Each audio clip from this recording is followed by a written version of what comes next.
منهج للمدعو. أيها الإخوة، دائما أقول أن الفرق بين دعوتنا ودعوة غيرنا أن دعوتنا معصومة بالوحي. هذه الدعوة السلفية دعوة معصومة. لماذا؟ لأنه لم يكن لها منظر وضع لها أصولا وضوابط.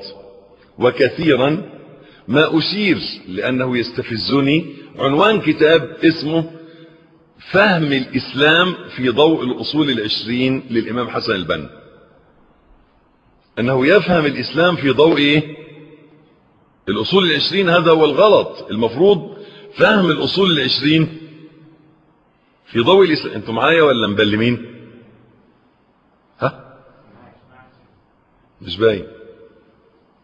ده عنوان كتاب اسمه فهم الإسلام في ضوء الأصول 20 للإمام حسن البنا. الإمام حسن البنا حط 20 أصل من الأصول ليفهم الإسلام، صح كده؟ جاي واحد بقى عايز يفهم الإسلام في ضوء الأصول 20. الغلط ده الغلط. المفروض نفهم الأصول 20 فين؟ في ضوء الإسلام. هو ده بقى الخلاف بين الدعوة السلفية وغيرها. الكندهلاوي وضع أصول دعوة التبليغ، عمر عبد الرحمن وضع أصول دعوة الجماعة الإسلامية، مش عارف مين وضع أصول دعوة الجهاد، مش عارف مين وضع أصول دعوة التكفير، أو اللي هم اسمهم جماعة المسلمين، التكفير والهجرة، وغيرهم، شكري مصطفى. كل واحد وضع أصول لدعوة. لما نيجي لأصول الدعوة السلفية نقول إيه؟ توحيد، اتباع، تزكية. محدش حط أصول. إيه الموضوع؟ أركان الإسلام. بني الإسلام على 5: شهادة أن لا إله إلا الله، أدي التوحيد، وأن محمدا رسول الله، ده الاتباع، والصلاة والصيام والزكاة والحج تزكية.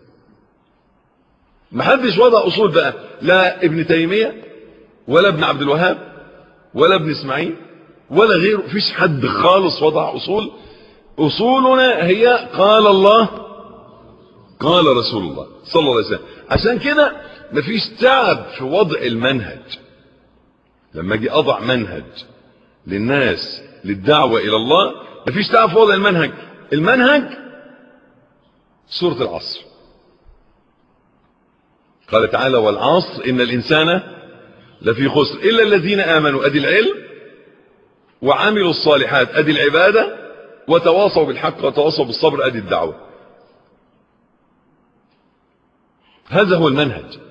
أن تسير العلم في خط، جنبه العبادة في خط موازي لي لا يتخلف عنه، والدعوة إلى الله في خط ثالث لا يتخلف عنهما. فالخطوط الثلاثة متوازية تسير في اتجاه واحد وفي مجرى واحد وفي منطقة